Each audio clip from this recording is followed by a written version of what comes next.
दोस्तों, आप सभी लोगों का हमारे इस YouTube चैनल पर स्वागत है। आज के इस वीडियो में हम आप लोगों के लिए जनरल मैनेजमेंट का चैप्टर 3 के ऑब्जेक्टिव क्वेश्चन लेकर आए हैं। चैप्टर 3 का नाम है नियोजन, यानी कि प्लानिंग किस प्रकार से की जाएगी। अगर आपने हमारे 2 वीडियो नहीं देखे हैं अभी तक, चैप्टर 1 और चैप्टर 2 को, उन्हें देख लीजिए, क्योंकि इन्हीं में से ऑब्जेक्टिव प्रश्न पटवारी के एग्ज़ाम में पूछे जाएंगे। एक भी ऑब्जेक्टिव क्वेश्चन बाहर नहीं जाएगा हमारे वीडियो से। आपको हर चैप्टर के ऑब्जेक्टिव क्वेश्चन हम आपको बताएंगे। पहला ऑब्जेक्टिव प्रश्न पूछा गया था, प्रबंधन का सर्वोपरि अर्थ है। प्रबंधन का सर्वोपरि अर्थ होता है नियोजन करना, यानी कि सी ऑप्शन बिल्कुल सही है, नियोजन। इसके बाद दूसरा, नियोजन प्रक्रिया प्रयुक्त होती है। ए अल्पकालीन के लिए, बी मध्यकालीन के लिए, सी दीर्घकालीन के लिए, और डी ऑप्शन है उपरोक्त सभी। इसका जो डी है, नियोजन की प्रक्रिया अल्पकालीन, मध्यकालीन, दीर्घकालीन के लिए प्रयुक्त होती है, इसलिए डी ऑप्शन होगा। इसके बाद तीसरा पूछा गया, नियोजन का केंद्र बिंदु होता है। नियोजन का केंद्र बिंदु होता है लक्ष्य की प्राप्ति। आपने कोई प्लानिंग की है तो उसका केंद्र बिंदु कहाँ है?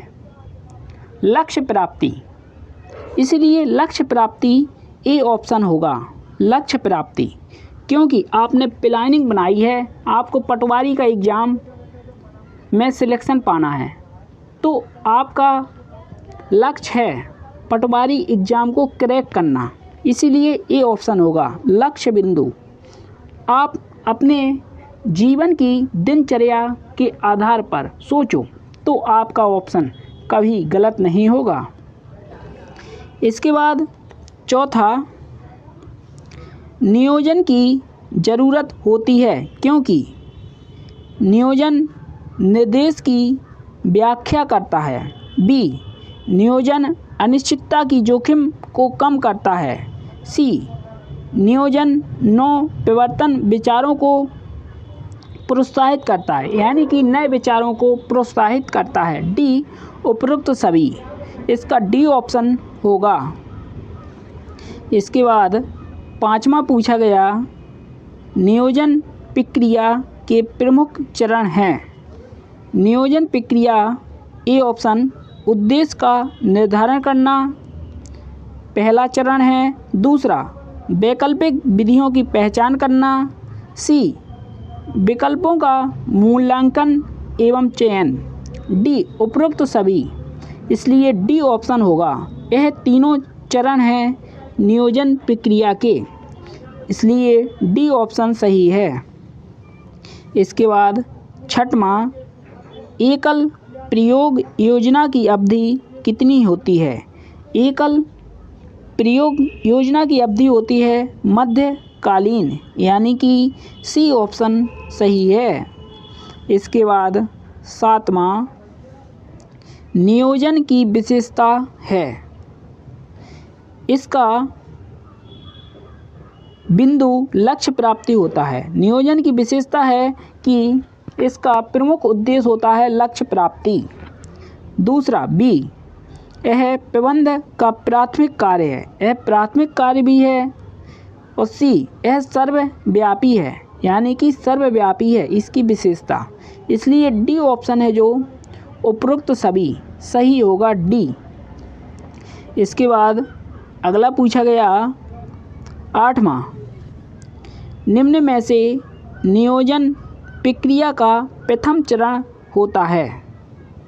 इसका जो प्रथम चरण होता है उद्देश्यों का निर्धारण करना, यानी कि डी ऑप्शन होगा। इसके बाद अगला पूछा गया 9वां, निम्नलिखित में से कौन सा कथन सही नहीं है। इसका जो ए ऑप्शन है, नियोजन मूलतः एक चयन प्रक्रिया है, जो सही नहीं है क्योंकि यह एक चयन प्रक्रिया नहीं है। इसके बाद अगला पूछा गया 10, निम्नलिखित दिए गए कार्यों में प्रबंधन का कौन सा कार्य निकटतम संबंधित है। नियोजन तथा नियंत्रण निकट से संबंधित है, यानी कि ए ऑप्शन सही है, नियोजन तथा नियंत्रण। इसके बाद 11वां, उद्देश्यमुखी प्रबंध को एक संगठन में चरणों में क्रियान्वित किया जाता है। एक ऐसा ही चरण कार्य नियोजन में सम्मिलित है। पहला, उद्देश्यों की प्राप्ति के लिए उत्तरदायित्व का समुन्देशन सही है। दूसरा, उद्देश्यों के लिए समुचित रणनीति का चयन करना चाहिए, ये भी सही है। तीसरा, उद्देश्यों की प्राप्ति के लिए संसाधनों का चुनाव करना चाहिए। अगर आपको अपने उद्देश्य की प्राप्ति करना है, पहुंचना है उद्देश्य तक, तो आपको संसाधनों का चयन भी करना पड़ेगा। चौथा, संसाधनों के अधिकतम प्रयोग को प्राप्त करने के लिए विशिष्ट गतिविधियों का अनुसूचीयन। इसका जो पहला है 1, 2, 3, 4 बिल्कुल सही होगा, ए ऑप्शन। इसके बाद अगला पूछा गया, नियोजन का एक प्रमुख उद्देश्य है। नियोजन का एक प्रमुख उद्देश्य होता है भावी पूर्वानुमान द्वारा जोखिम परखना, यानी कि ए ऑप्शन सही होगा। इसके बाद 13, निम्न में से कौन सी नियोजन की विशेषता नहीं है। नियोजन की विशेषता नहीं है, यह एक चयनात्मक प्रक्रिया है। दोस्तों, यह एक चयनात्मक प्रक्रिया नहीं है, जो इसकी विशेषता नहीं है, इसलिए ए ऑप्शन नहीं होगा। इसके बाद 14, निम्न में से कौन सा नियोजन का तत्व नहीं है। नियोजन का तत्व नहीं है सूचना, यानी कि सी ऑप्शन होगा। अगला 15वां, नियोजन के तत्व के संबंध में निम्न कौन सा कथन असत्य है। इसका जो सी ऑप्शन है, नियोजन में कार्यविधियों का निर्धारण आवश्यक नहीं है, जो असत्य है, इसलिए सी होगा। इसके बाद 16वां, नियोजन की प्रक्रिया में सर्वश्रेष्ठ विकल्प का चयन किया जाता है, यह कथन है। यह कथन दोस्तों सत्य है, इसलिए ए ऑप्शन सही है। इसके बाद अगला पूछा गया 17वां, निम्न में से कौन सा कथन असत्य है, यानी कि कौन सा कथन असत्य है। ए ऑप्शन, नियोजन प्रक्रिया में उद्देश्यों का निर्धारण किया जाता है, जो सत्य है। बी, नियोजन प्रक्रिया में वैकल्पिक तरीकों का मूल्यांकन किया जाता है, सत्य है। सी, नियोजन प्रक्रिया में उप योजना का निर्धारण नहीं होता है, जो असत्य है, इसलिए सी ऑप्शन होगा। इसके बाद 18वां, समय के आधार पर नियोजन का एक प्रकार है। नियोजन का एक प्रकार है, ए ऑप्शन अल्पकालीन, बी मध्यकालीन, सी दीर्घकालीन। यह तीनों हैं, इसलिए डी ऑप्शन सही होगा, उपरोक्त सभी। इसके बाद 19, उपयोग के आधार पर कौन सा नियोजन का प्रकार नहीं है। उपयोग के आधार पर नियोजन का प्रकार नहीं है, स्थायी उपयोग नियोजन, यानी कि ए ऑप्शन होगा। इसके बाद 20, निम्नलिखित में से कौन सा नियोजन का लाभ नहीं है। खर्चीली प्रक्रिया नियोजन का लाभ नहीं है, बी ऑप्शन होगा। इसके बाद 21 नंबर का पूछा गया, प्रबंधन में नियोजन का महत्व है। इसका जो डी ऑप्शन है, भावी घटनाओं की अनिश्चितता, डी ऑप्शन सही होगा। इसके बाद 22, नियोजन की सीमाओं को दूर करने का सुझाव है। ए ऑप्शन, नियोजन मितव्ययी होना चाहिए। बी, प्रभावशील नियोजन के लिए लोचशीलता होनी जरूरी है। सी, नियोजन के उद्देश्य पूर्णतः स्पष्ट एवं सारगर्भित होने चाहिए। डी, उपरोक्त सभी, इसलिए डी ऑप्शन होगा, क्योंकि ए ऑप्शन है, बी है और सी है। डी ऑप्शन बिल्कुल सही है, उपरोक्त सभी। इसके बाद 23, प्रभावशील नियोजन हेतु सिद्धांतों का होना आवश्यक है। यह कथन है, यह कथन असत्य है, यानी कि गलत है। बी ऑप्शन होगा, असत्य। इसके बाद 24, निम्नलिखित में से नियोजन का सिद्धांत, इसका जो ए ऑप्शन है, प्राथमिकता का सिद्धांत है, सही है। बी, लोच का सिद्धांत है, ये भी सही है। नीति संरचना का सिद्धांत है, सी सही है। डी, उपरोक्त सभी, यानी कि डी ऑप्शन होगा। इसके बाद 25, कार्य आवर्तन एक संगठन में नौकरियों कर्मचारियों के मध्य स्थानांतरित करने का आभास है, यानी कि ए ऑप्शन नौकरियों, बी कर्मचारियों, इसलिए ए और बी दोनों सही है, सी ऑप्शन होगा। इसके बाद 26, बिना नियोजन के कोई भी कार्य तीर और तुक्के पर आधारित होगा, जिससे केवल भ्रम उत्पन्न होगा।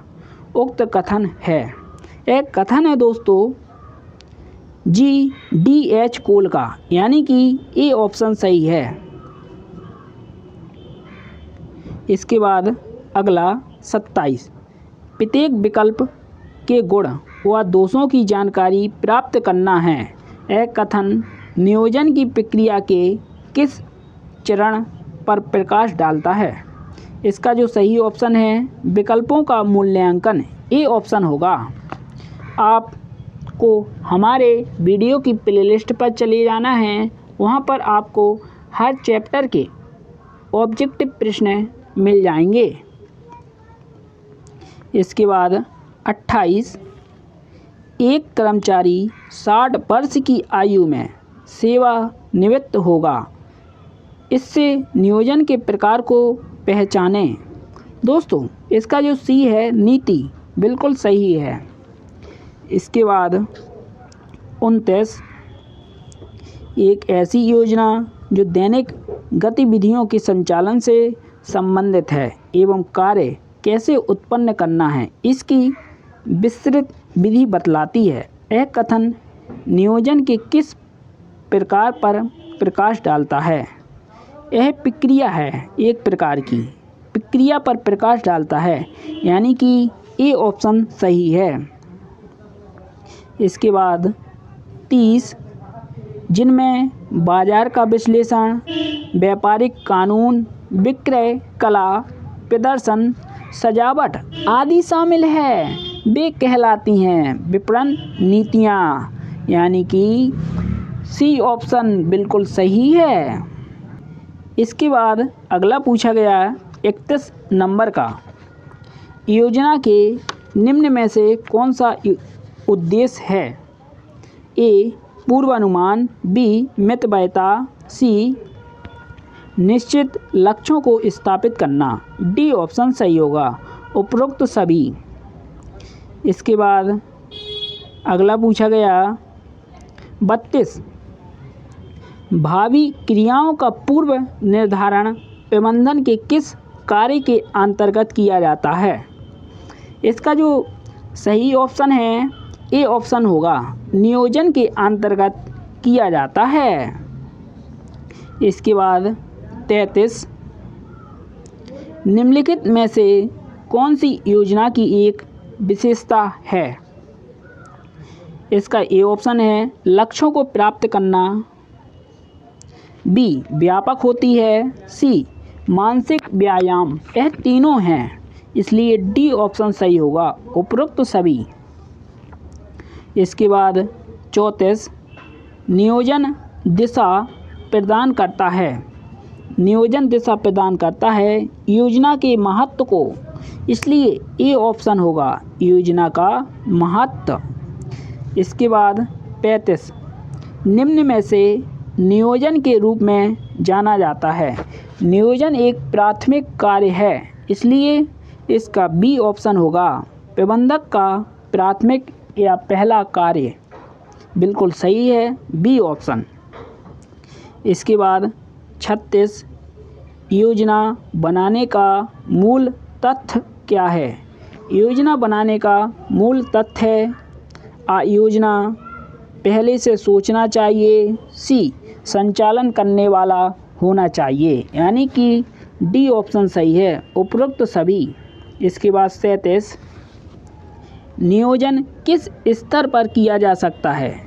नियोजन दोस्तों किया जा सकता है सर्वोच्च स्तर पर, यानी कि शीर्ष स्तर पर नियोजन किया जाता है, यानी कि बी ऑप्शन सही है, सर्वोच्च स्तर। इसके बाद 38, निर्णय लेने के रूप में सामान्यीकृत मामला है योजना, यानी कि ए ऑप्शन होगा। इसके बाद 39, निम्नलिखित बिंदुओं में कौन सा नियोजन की सीमा का कारक नहीं है? इसका जो सी ऑप्शन है शीर्ष प्रबंधन दृष्टिकोण, बिल्कुल सही होगा, सी ऑप्शन। इसके बाद 40 नंबर का और इस चैप्टर का आखिरी ऑब्जेक्टिव प्रश्न है, प्रबंधक विभिन्न विकल्पों का मूल्यांकन करके उनमें से सर्वोत्तम का चयन करता है। यह कथन नियोजन के निम्न किस महत्व पर प्रकाश डालता है? ए ऑप्शन, नियोजन नियंत्रण के मानकों का निर्धारण करता है, बिल्कुल सही है, बी नियोजन निर्णय लेने की प्रक्रिया को सुगम बनाता है, सी नियोजन प्रवर्धन के विचारों को प्रोत्साहित करता है, डी उपरोक्त सभी, इसलिए इसका डी ऑप्शन होगा, उपरोक्त सभी। दोस्तों अध्याय 3 से जिसका नाम है नियोजन यानी कि प्लानिंग से यही 40 ऑब्जेक्टिव प्रश्न बनते हैं जो हमने आपको अपने वीडियो के माध्यम से बताए हैं। आपने अगर हमारे इन वीडियो को देख लिया तो आपके पटवारी के एग्ज़ाम में एक भी ऑब्जेक्टिव प्रश्न गलत नहीं होगा, इसी वीडियो से पूछे जाएंगे। इसलिए आप सभी लोग अपने इस भाई का सपोर्ट कीजिए और चैनल को लाइक कीजिए, सब्सक्राइब कीजिए और शेयर कीजिए। दोस्तों धन्यवाद। जय हिंद, जय भारत, वंदे मातरम।